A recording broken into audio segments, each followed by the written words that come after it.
Yes. Dude, I'm sorry I'm late, you guys. I went to go pick up a pizza over at Lou Malnati's. Shout out Lou Malnati's, great pizza place. But yeah, I don't even think they made my pizza. It's like I showed up and they were like, "Who are you?" And then they kept telling me 5 minutes, 5 minutes. So I should have been home like a half an hour ago, should have been done eating 15 minutes ago, and should have been well on time to do this balls deep breakdown. But here I am, better late than never, you guys. Thank you for hanging out and waiting for me. I'm just not willing to go without dinner this late in the evening. And it's just one of those things, man. This fucking city, dude. I had a place tell me today, I'm not even going to tell you who it was, but they would not accept cash. I'm not fucking kidding. I I tried to get I told them I want to pick up a pizza. I'm going to pay cash. And they're like, I can't let you pick up a pizza unless you give me a credit card number. And just on principle, I was like, go fuck yourselves. I'm paying cash. I'm not giving you a credit card number. So it's been a rough day, even just to get food in your stomach in a fucking city like Chicago. Sometimes, you guys, can be more of a hassle than you could possibly imagine. But guess what? We got work to do, you guys. Let's see what's up with you guys in the chat that have been patiently waiting for me to start this show. We got my guy Daz Files in the room saying Smooth Jimmy in the house. What's up, Daz Files? We got Grateful Dude saying thanks for going deep on the stats as always. Let's start up the engine, says DFS by the numbers, about fucking almost an hour ago at this point. We got Mushroom saying, sup, Brady. We got the Vroom Vroom here from Daz Files. We got Lou Betcha saying Elon is going to buy YouTube specifically to enforce Weezy breaking down Collier fights whenever he wants. 896 billion well spent. Man, I hope he fucking does buy it. We got Mushroom saying the MMA engine purring like a kitten. And F. Carrillo, my guy, saying what's up to Brady Dukes. And Uncle crashing in Arkansas tonight for a client meeting tomorrow and been on the road all day. Uh, and he's saying you're tardy, probably making a stiff ass drink. No, how about waiting in Lou Malnati's lobby for over a half an hour for a pizza that you had ordered over an hour ago? It's been a rough night. And this is me explaining to why I'm late. You guys probably already all saw it. F. Corello saying, don't throw up. Don't worry about it, man. Eat slow. I'm incapable of doing that. Daz File saying each mouthful needs to be chewed X amount of times. It's true. Let me make a dono before I crash out. You can't on this channel, my man. We are not monetized yet, so YouTube will not let you donate to us. 21 plus, maybe choose. Maybe that's what I got to do. There's no dono yet. You need 1,000. Yeah, he is very generous, though, is F. Carrillo. Lou Betcha saying, I would have broken down the Collier-Sherman fight if I knew. I'll break it down for you guys. Collier is a fat tub of goo. Well, he certainly is a fat tub of goo in comparison to what he used to look like when he was the prototype back at 185 pounds. It's hard to believe that they're the same man when you look at him today. And you're welcome, and he has the physique of a potato. He certainly does, man. And he smashed Chase Sherman, who has been resigned as he is so elite. Yes, the Cuban Assassin saying Weezy and Brady Braid. Our guy Keith Peterson must have been out at the Stray Cats concert on Friday night. UFC might have to have the Mazzagatti chat with him at some point, man. They might have to have that chat with him because, it's one thing to say that the guy is moving, and defending himself, but this guy is flattened out on his belly with his arms over his ears, and he's not going anywhere. And instead of just stopping the fight after 5 unanswered blows, he waits for 50 or 60. I don't know, man. So there are going to be a lot of people eating all their meals through a straw because they were unfortunate enough to get their ass shaved in the cage when somebody that was supposed to be in charge of fighter safety was instead over in the corner smoking, American spirits and working on some bourbon. Daz Files saying, was a bet that Tim takes Andre for the split. It could be a split decision. That's probably going to be a close fight. He has the physique of a man who has absolutely no concern about his physique. I'm taking that fight to end in split. Just seems like an Arlovsky fight. Yeah, that's for sure. Definitely going to decision.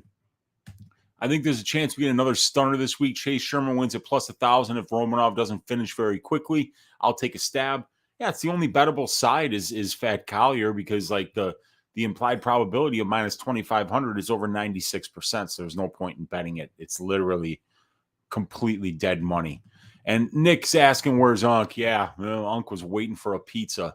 If Collier wins, it will be fight goes to decision. Fight goes to diabetes. Yes, it will. The FGTD. Be so cool if it doesn't go. People think we'll go, and Romanov can't get him to the mat, which seems unlikely. Yeah, Romanov was going to take this dude down. I don't know why people think Collier can't win the fight. Look at how he dominated the fight against anorexia. That is for sure. TV started countdown before Pewter. Oh, wow. It's on TV, but not here. No, I'm on TV. I'm on YouTube, baby. Good to see you, my man. Let's break it down and make some money. All right, there we go. And let's see. Weezy having all these problems getting food, yet fat-ass Jake Collier seems to get food he wants at any time. Wolf down your pizza before Fat Collier does. Dude, Collier's in Vegas. He's not going to get anywhere near my pizza. But guess what, man? Fat Collier doesn't really even need to cut weight, so he can have as much pizza as he wants this week. But it's good to see all you guys hanging out here. I appreciate each and every one of you for waiting for me. Let's share this screen with you guys. Get Smooth Jimmy in the screen here and see if we can figure out some angles on this fight, you guys. This Grant Dawson fight, as he's squaring off against Jared Gordon. All right, there we got the screen shared, and we've got the stats right up here, you guys. Okay, tail of the tape. Grant Dawson versus Jared Gordon. Dawson's 5 years younger, 1 inch taller, with a 4-inch reach advantage, and he fights out of both stances, while Jared Gordon is an orthodox fighter. Jared Gordon fighting out of Sanford MMA. Grant Dawson has made the move from Glory MMA to American Top Team. Both of these guys are Americans. So Grant Dawson's got a nice little advantage here in the tail of the tape. Both of these guys have had fights at 145 and 155 pounds, but it's really going to be Grant that's the bigger guy here. In terms of pro experience, it's very close, the numbers. Dawson, 19 professional fights. Jared Gordon, 22. Dawson, 17, 1-1. Jared Gordon, 18-4. But it's Jared Gordon who has about 120 more minutes in the pro cage, you guys, because the average fight time for Gordon is 11.5 minutes, while it's just under 7 for Grant Dawson. And it's Jared Gordon who's been doing this for about 3.5 more years. So a slight overall experience advantage for Jared Gordon, and a slight UFC experience advantage for Jared Gordon here. He's got 2 more UFC fights, 20 more minutes in the UFC cage, and both of these guys' average fight time is sitting between 11 and 12 minutes. It's going to be Grant Dawson, you guys, who's the much better finisher here. Grant Dawson finishing 89% of his pro wins inside the distance. So that is 15 of his 17 wins coming inside the distance. I believe that is going to be 11 by submission and 4 by knockout, you guys. And Jared Gordon has finished 44% of his 18 wins inside the distance. That's 8 of 18. And that is going to be 6 by knockout and 2 by submission.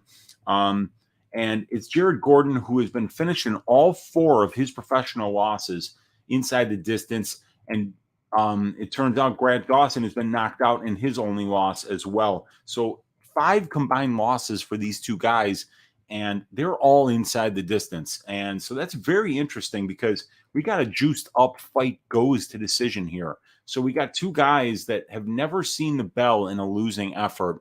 We could potentially have a nice little fight doesn't go to decision bet here. So to sum it up, a size advantage for Grant Dawson. He's also the younger man here, but it's going to be Jared Gordon with slight experience advantages, which is something you would expect from the older man here, as he's 33 years old and Grant Dawson is 28. So yeah, size, structure for Dawson, a little bit of experience for Jared Gordon, and the better finisher by a mile is Grant Dawson. Let's see what you guys are up to here in the chat, and let's see. Yeah, Oxygen telling me to wolf down my pizza before Fat Collier does.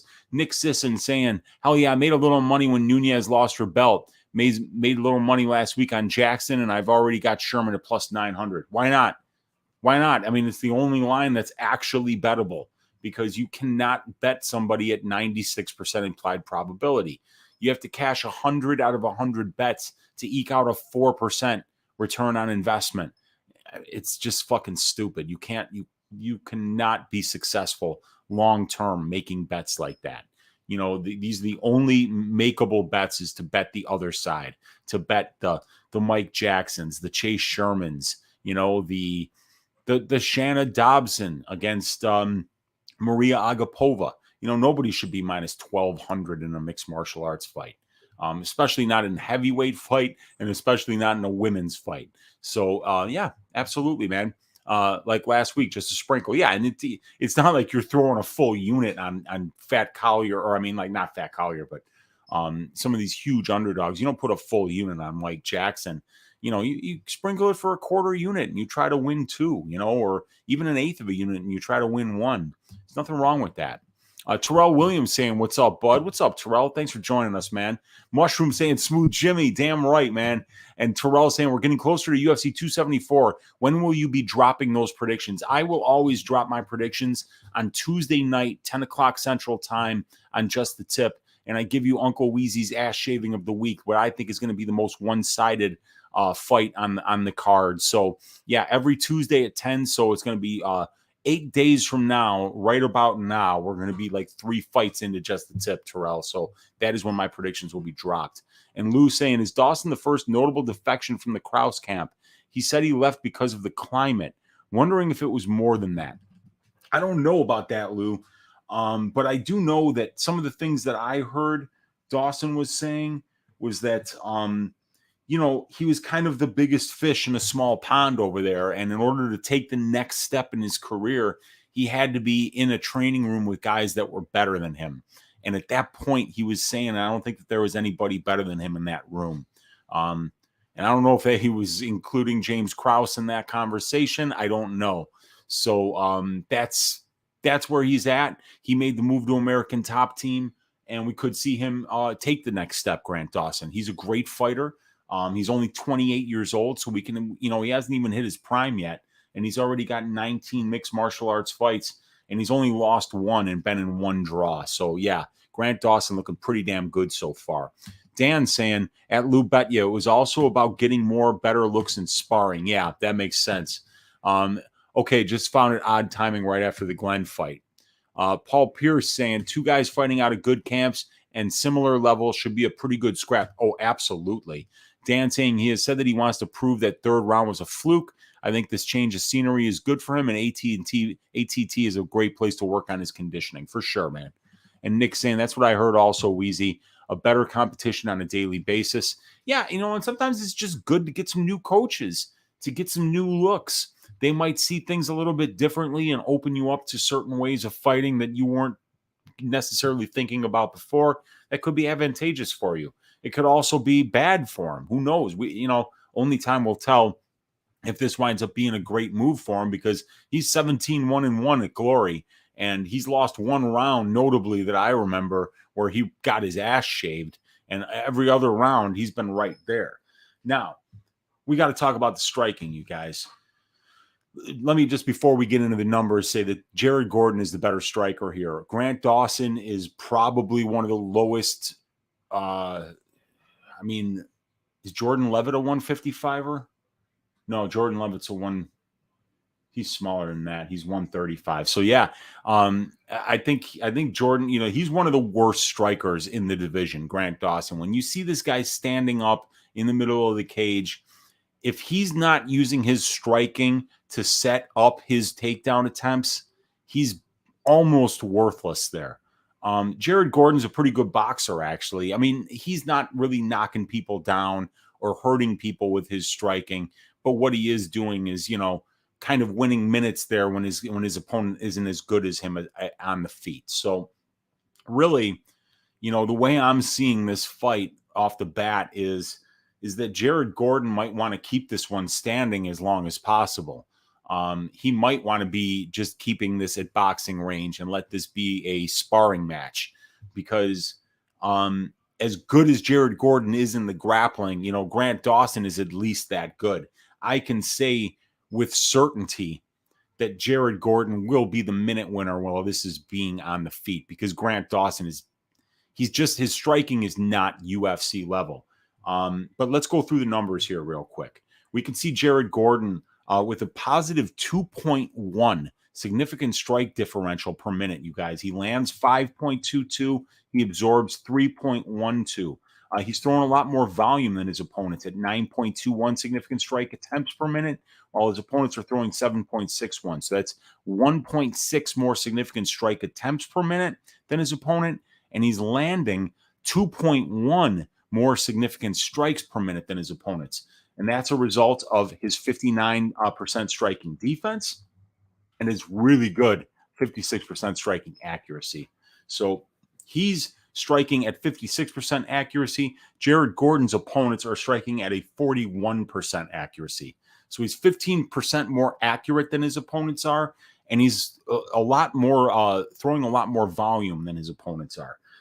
But Jared Gordon is a bit chinny. He's been knocked down twice in 313 significant strikes absorbed, but that's only twice in 9 fights. However, Jared Gordon has been knocked out in all 4 of his UFC losses. So just because he hasn't been knocked down, it doesn't mean that he hasn't been knocked out.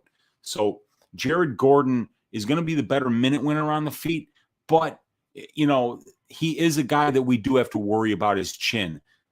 Are we going to have to worry about it standing with Grant Dawson being his opponent? Probably not, but you know how it goes, you guys. Michael Chiesa knocked down Jorge Masvidal. You know, it's a mixed martial arts fight. Khabib Nurmagomedov knocked down Conor McGregor. Anything can happen. But Grant Dawson is got good striking numbers here and good striking differentials, but we'll see that he doesn't spend a lot of time on the feet. 3.06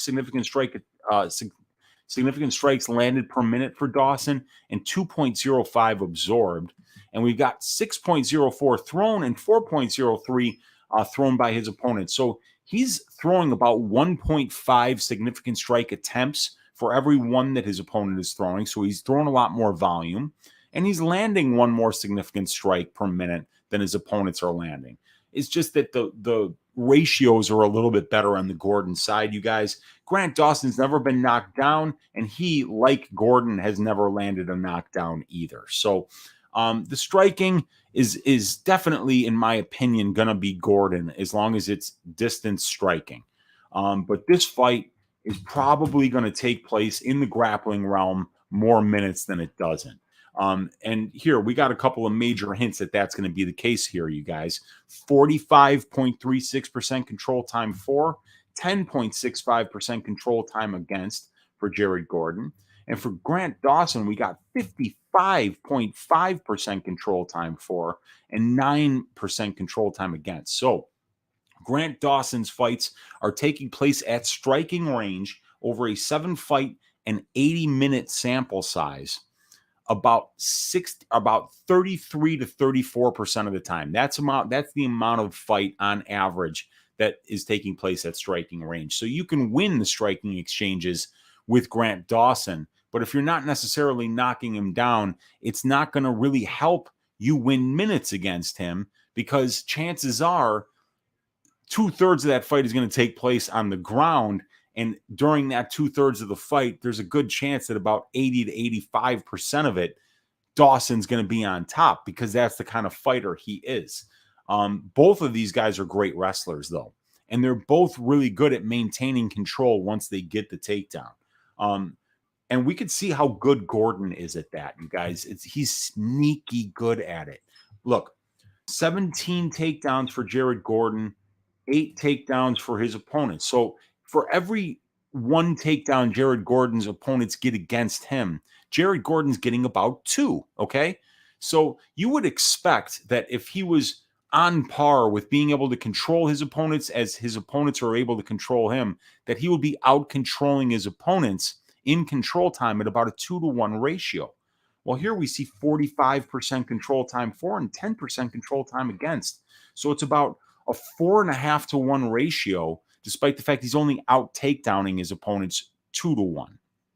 So he's very efficient on the ground. When he gets takedowns, he's a position over submission grappler here. As a matter of fact, Jared Gordon has never even attempted a submission in the UFC, you guys. This is very important. It shows us that when Jared Gordon is getting these fights to the ground, that he's not really concerned with trying to finish it with submissions. He's concerned with maintaining position, winning minutes, and banking rounds with top control time and mixing in the ground and pound as a result of trying to be able to stay on top once he gets on top. So Jared Gordon is good at the same thing that Grant Dawson is good at. Okay. We see Grant Dawson doing the same thing, but see, here's the difference, you guys.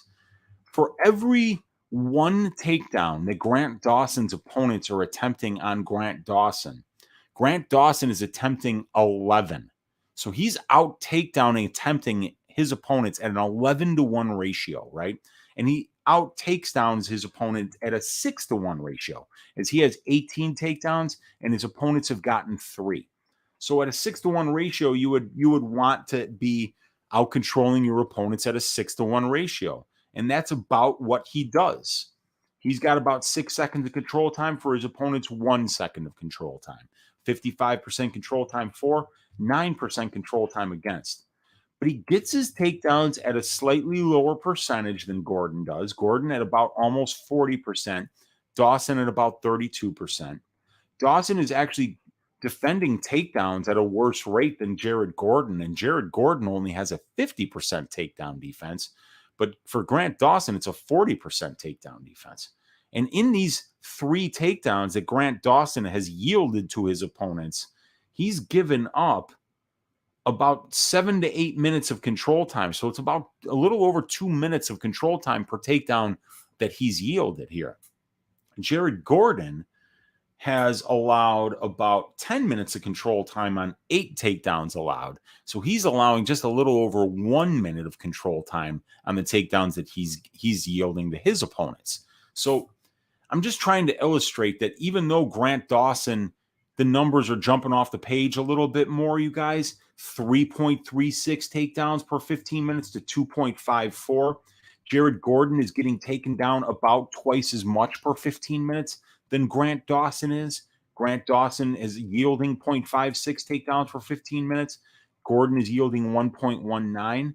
But when you look at the 2-to-1 ratio for Jared Gordon in takedowns gotten to takedowns allowed, but the 4.5-to-1 ratio in control time, it shows you how much more efficient Jared Gordon is being with the reverses, the takedowns that he's getting.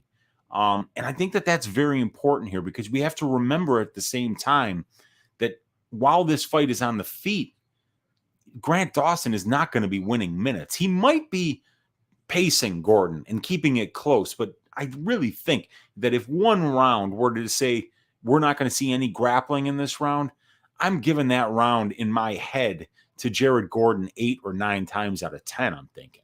So I just wanted to illustrate how close I think the grappling here is, you guys. And like we can look at Jared Gordon's last opponent, Joe Solecki, is a very similar opponent to Grant Dawson, you guys. Joe Solecki's striking is, you don't really talk about it. It's not good. It's not great for the UFC level.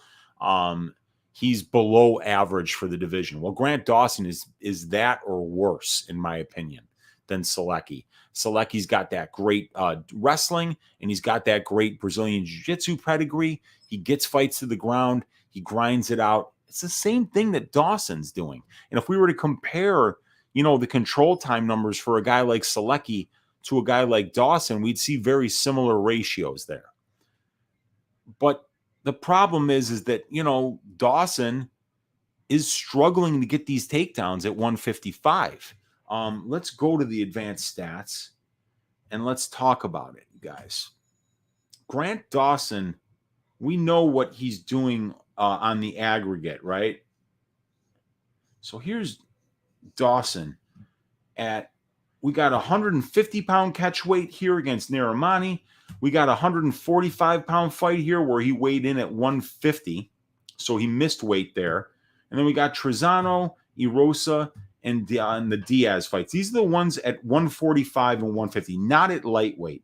And in these fights, he is 14 out of 31 on his takedowns, you guys. So he's just under 50%. But up here now, we see the 2 rows that aren't highlighted, 3 of 11 and 1 of 13, you guys, for 4 of 24. That's a 1 of 6. So 1-6 is about 16%. He's 16% on his takedowns in his last 2 fights, and those were against Leonardo Santos and Ricky Glenn.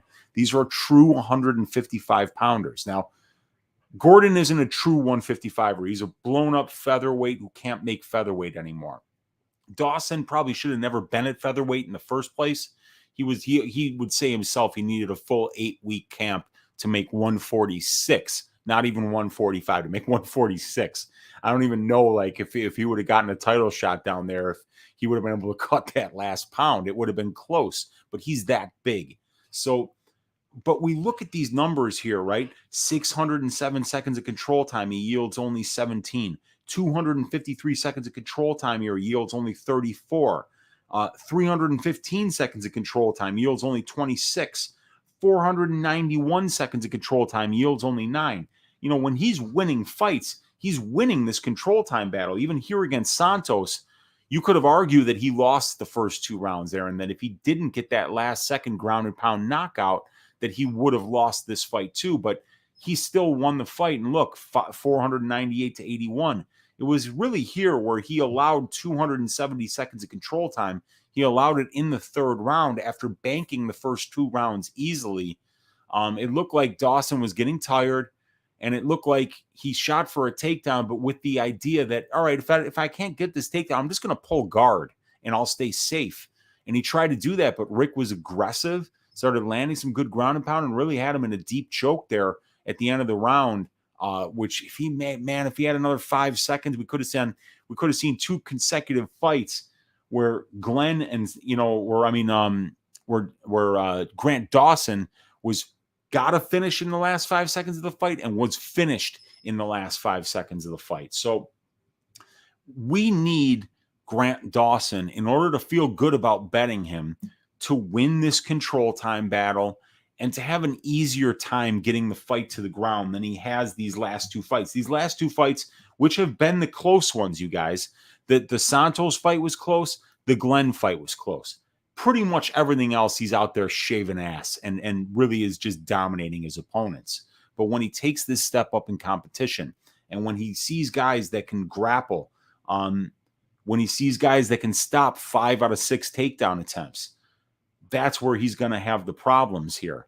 But Gordon's takedown defense sitting at 50%, I could see that if Dawson just gets 2 takedowns, 1 in the first round and 1 in the second round, it might be enough, because he is that good at maintaining control. But he's just got to be careful not to get swept like Selecki did, because, because once Jared Gordon gets on top, he stays there. He's very, very good with control time, and we show it right here. He's out controlling his opponents 45% to 10%, and he's only out takedowning them at a 2-to-1 ratio. Grant Dawson is out controlling his opponents at a 6-to-1 ratio, but he's out downing them at a 6-to-1 ratio, and he's out takedown attempting them at 11-to-1 ratio. So my thought is, you guys, is that I laid a bet. I've got 1.5 units on the Grant Dawson money line. I got it at minus 144 a couple of days ago.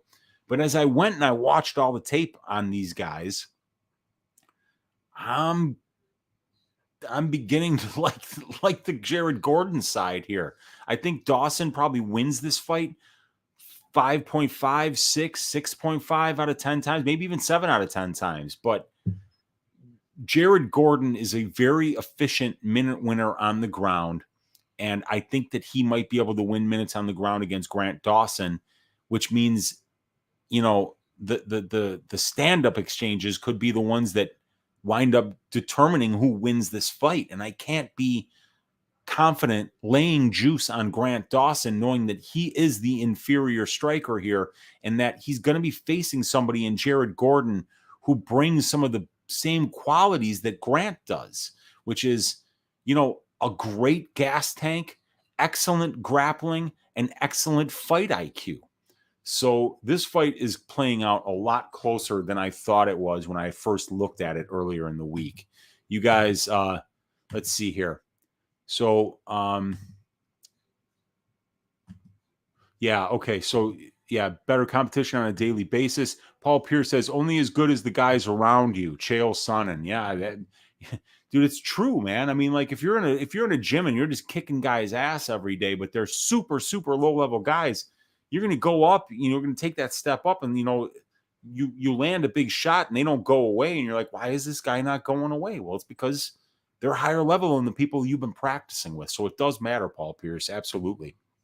Dan saying, my only wish was that he got a bit more time there before this fight. Still backing him with 3 units, though. Okay, yeah.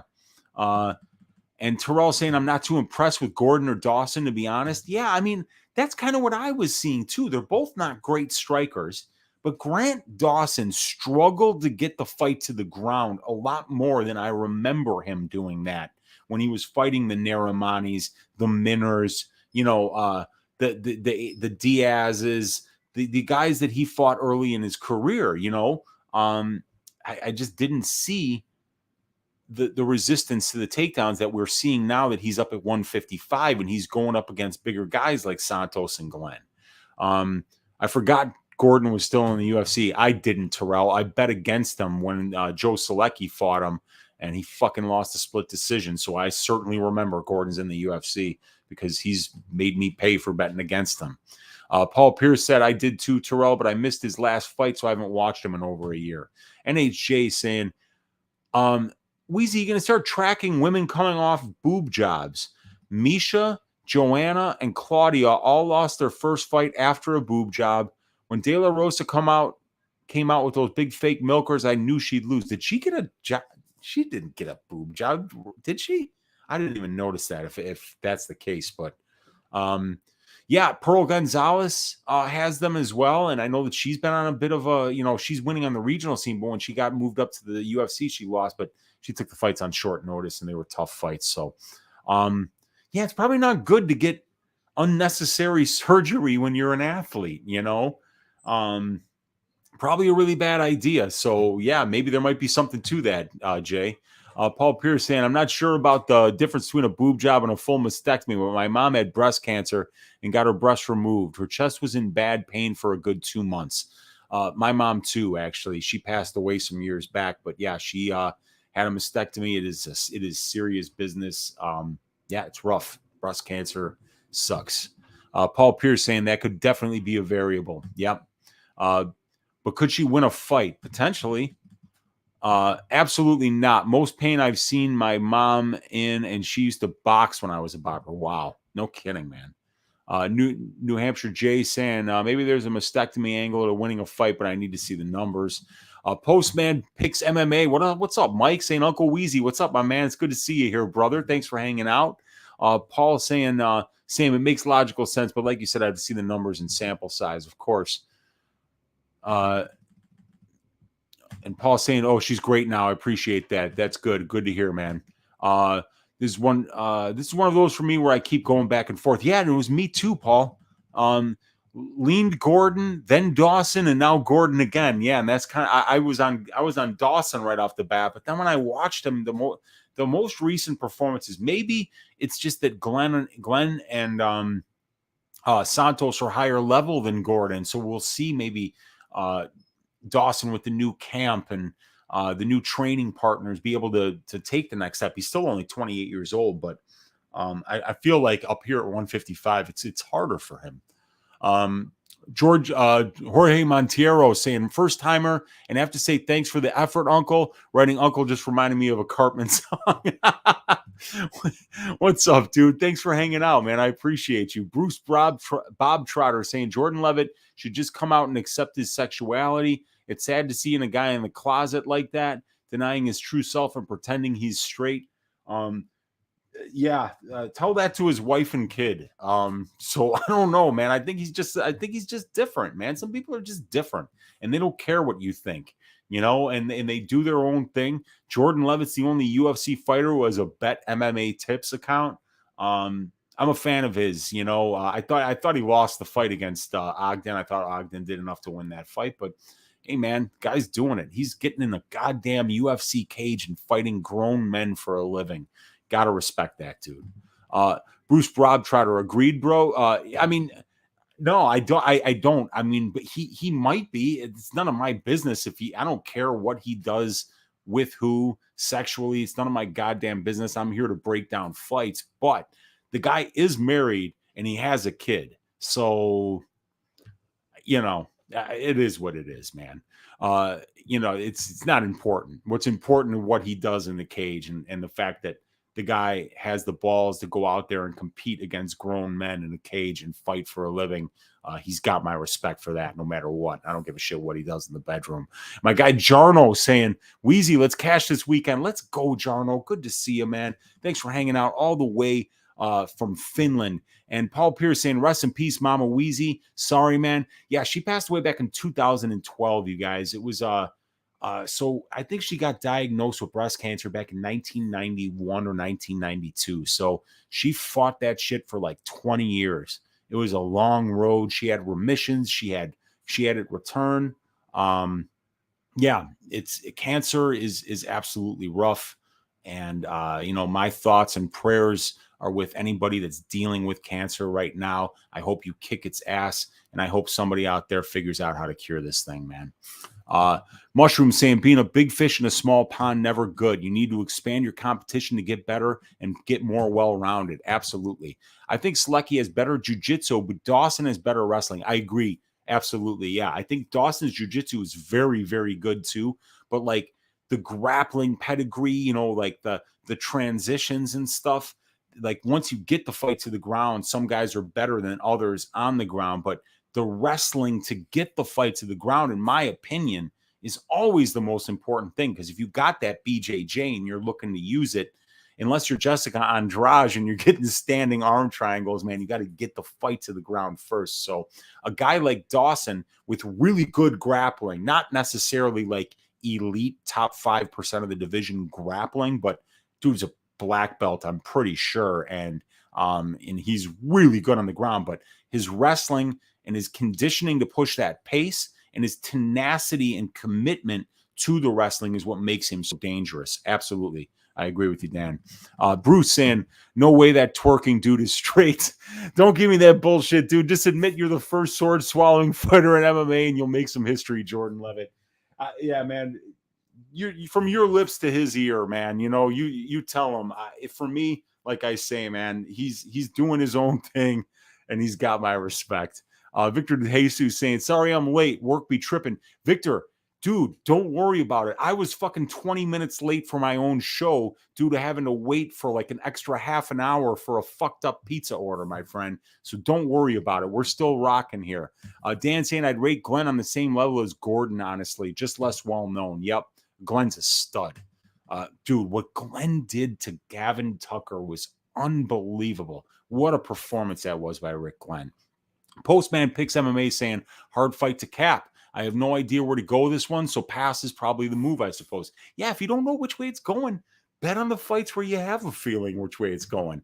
Bruce saying, Jordan's wife is a decoy, bro. Don't think you're fooling me with that wife, decoy, bro. Jordan's wife is a decoy all the way. What about the kid then?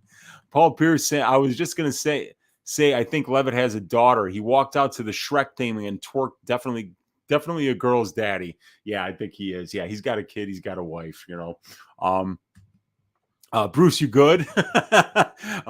Levitt can do whatever he wants. Don't care. I couldn't agree more. Yeah, Paul Pierce agrees. I agree. Cuban Assassin saying Levitt should go train with the Diaz brothers in Stockton.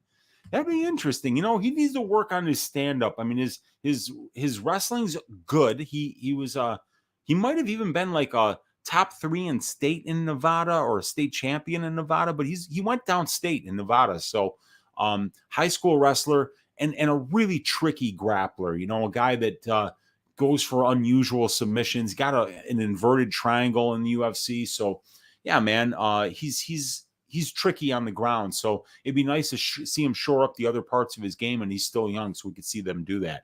Paul Pierce saying, at the Cuban Assassin, that just reminded me of the quote Nate had on Tough. I like to mess around too, but all of these dongs and shit too much. Yeah. Postman saying, speaking of Levitt, I'm still upset that Ogden didn't get that one. Yeah, I thought Ogden won that fight.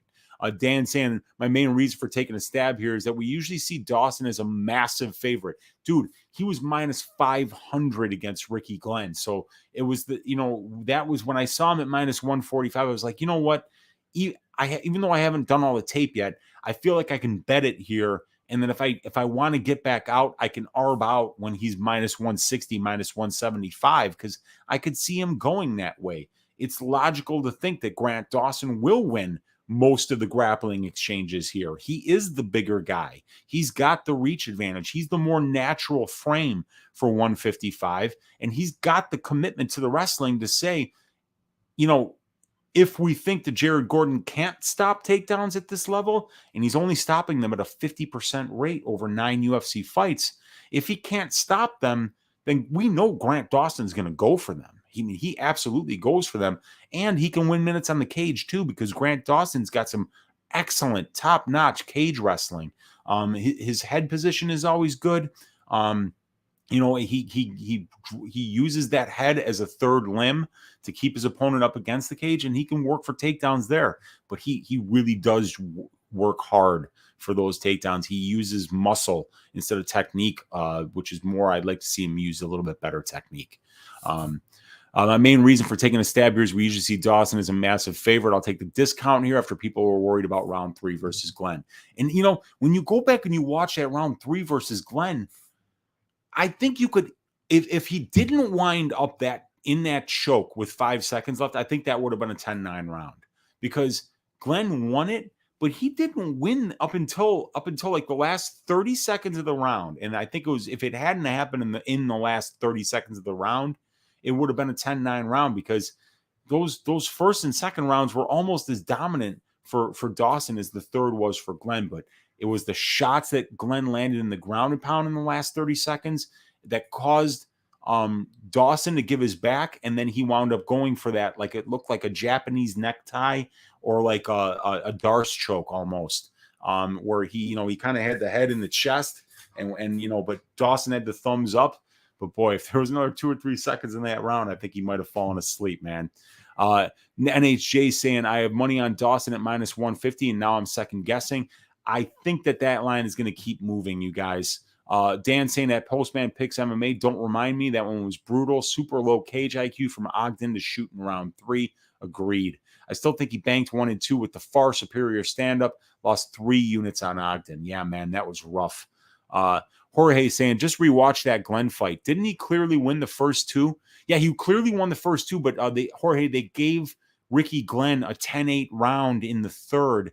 So they gave Glenn 10-9 and 10-9 in the first and second rounds. So it was 20-18. And then they gave Glenn a 10-8. So it became 28-28 because Glenn dominated the last 30 seconds of that round with some fantastic ground and pound and had a deep choke at the end of the round. They gave him a 10-8. So it wound up being a draw. We got Postman saying, I'm Weezy, I'm shooting my shot. Let's get on a show together soon. Dude, we could do that, man. We can absolutely do that. And I mean, we're going to be having guests on Probability on the MMA Engine.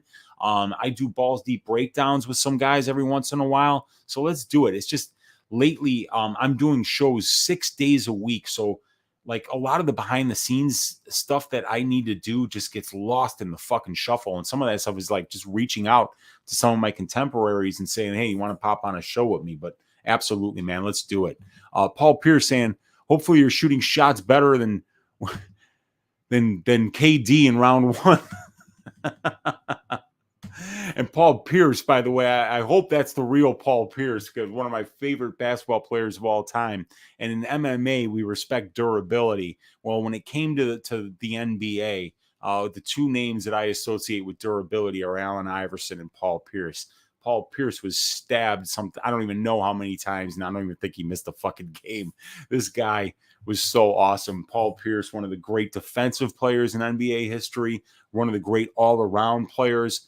Small forward, could pass, could rebound, could shoot the 3, could take over scoring down the stretch to win games. Such a Paul Pierce fan, man. And Dan saying Paul Pierce laughed my ass off. And We got Chris Kalanzis in the room saying Uncle Weezy dropping some science. I like Gordon. What's up, Chris? Good to see you here. Postman picks from 3. Bang. Mushroom saying even Richard Simmons thought Levitt's tweak was effeminate. Okay. Oh, Richard Simmons reference. I love it, man. I wish. Man is a legend after his strippers post. All-time favorite player for sure. Yeah, Paul Pierce is the man, dude. Well, let's look at the strength of schedule here, you guys, for both of these guys. So we've got Jared Gordon with a 1.52 ratio and Grant Dawson with a 2 ratio, but Gordon's fighting the slightly more experienced competitions with 7 fights on the aggregate compared to 5.14 for Dawson. So the average record of a Dawson opponent in the UFC, 3.43 wins, 1.71 losses, while the average Gordon opponent is 4.22 wins and 2.78 losses. Now, if we look at the wins, we see Jared Gordon is beating relatively inexperienced competition with a 1-to-1 win-to-loss ratio. 1.5 wins, 1.5 losses is the average level of competition of the guy that Jared Gordon is beating. And before Joe Selecki, it was a lot worse than that, you guys.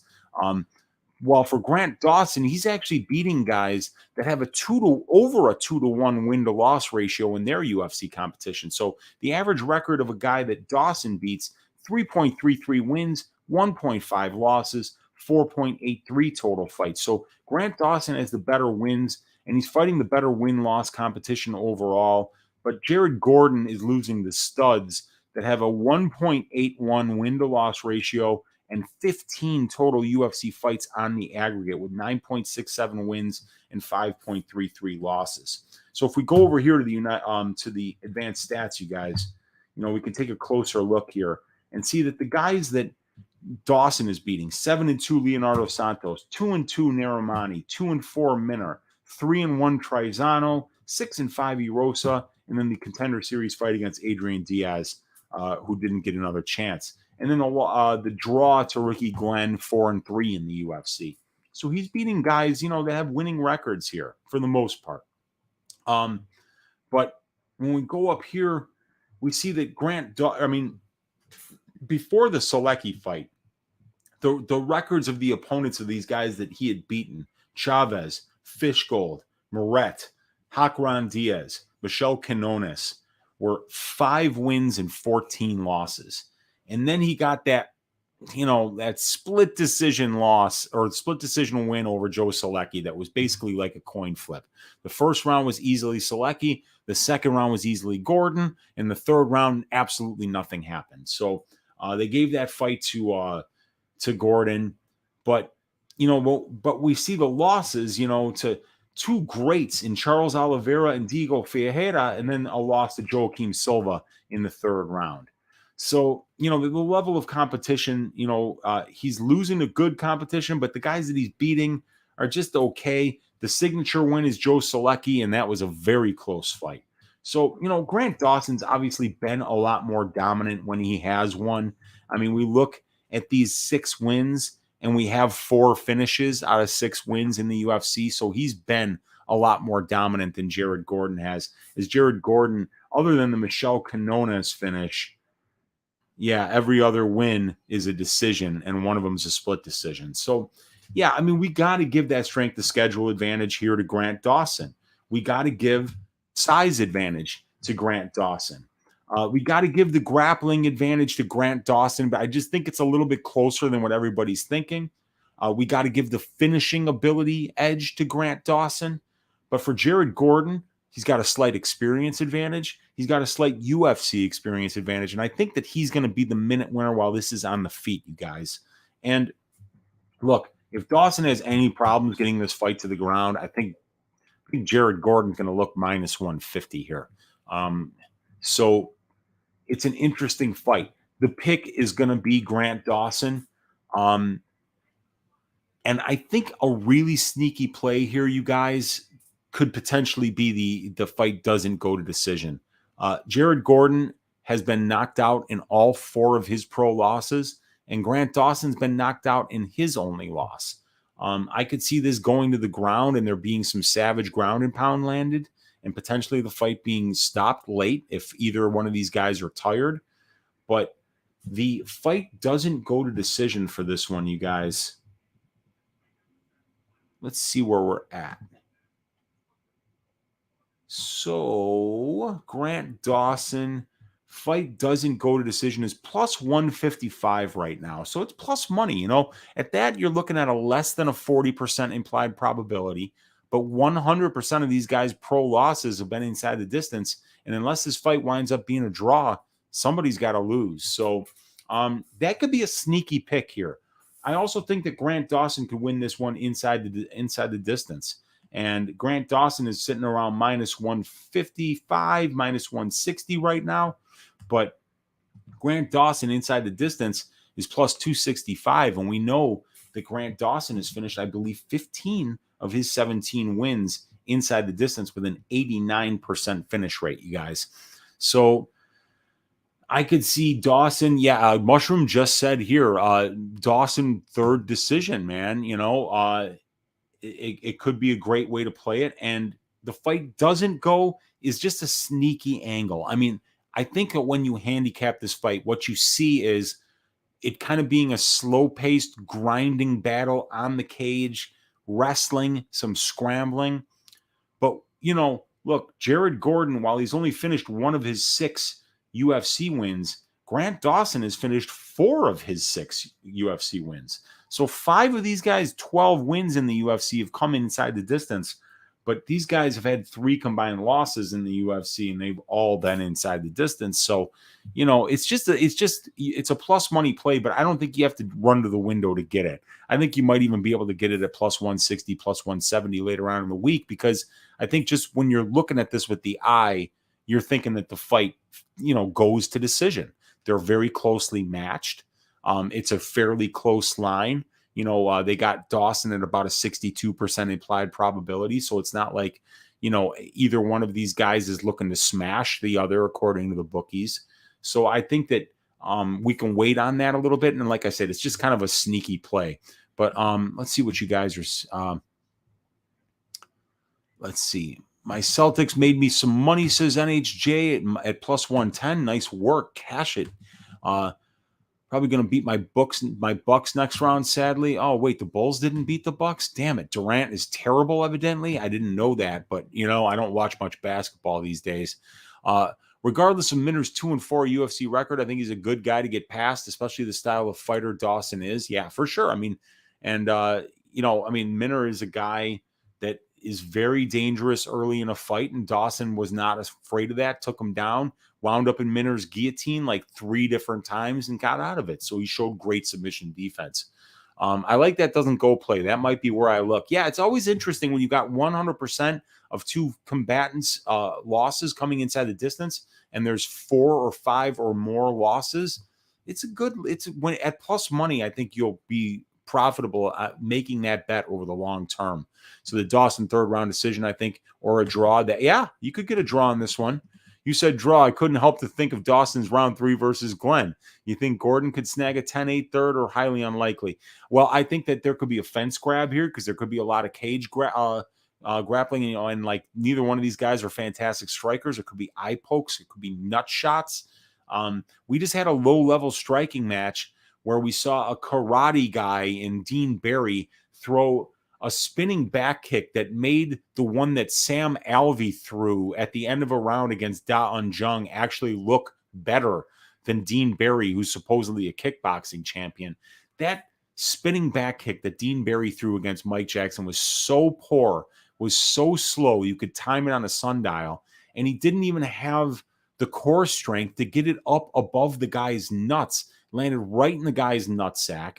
Super fucking low level. So, you know, I mean, when you got sloppy striking, you can get nut shots, eye pokes. You can have points taken there. You can have points taken with fence grabs. You can just have a prick ref or an asshole judge who gives a 10-8 even though there's no reason to, or does a 10-10 round. It happens sometimes. So, yeah, I mean, it could happen, dude. And this is a close fight. Postman saying, as Lou knows, I do not shy away from a good draw bet. Neither do I, Mike. And Paul Pierce saying Dean Barry was in more of a prison fight than a UFC. That's for sure, man. That's for sure. But you guys, I think we got through everything here. We know that the advantages are as such. Grant Dawson, the bigger guy, the more natural lightweight, the better finisher, the more aggressive wrestler, and the better, guy at winning minutes on the ground thus far in the UFC. And he's fought and he faced, beaten the better competition in comparison to Gordon. But Gordon's going to have the better striking. He's very efficient on the ground. So if he winds up reversing Grant Dawson or gets a takedown of his own, he's probably going to win that round because he's so good at winning minutes from top position. So I think it's a close fight. I'm leaning Grant Dawson, but if this line gets steamed anymore and Dawson gets anywhere close to minus 200, I'll probably be taking a crack at Jared Gordon at plus 160 or plus 165 because I think he could be live there. That would just be an arb out of the Dawson bet that I've already made at minus 144. But like I say, I'm going to pick Grant Dawson to win this. And I think that if he does win this fight, he's going to get it done inside the distance in the third round. But yeah, let's leave it there, you guys. Sorry I was late today. We've been going 56 minutes here, so at least we got a really good in-depth breakdown of this fight. Over 20 of you guys hanging out here with me on the MMA Engine YouTube channel. If you haven't hit that like button, please do that right now. And if you haven't hit the subscribe button, what are you waiting for, man? We got a lot more great content coming up. We got Monk, we got Lou Betcha, we got DFS by the numbers, we got myself. And we're going to be doing more and more content as this channel continues to grow and as the website gets launched in early May, you guys. So we're really looking forward to providing content on that website, on YouTube for you guys. And also we're going to be doing Probability on Thursday, 7 o'clock Central Time, you guys.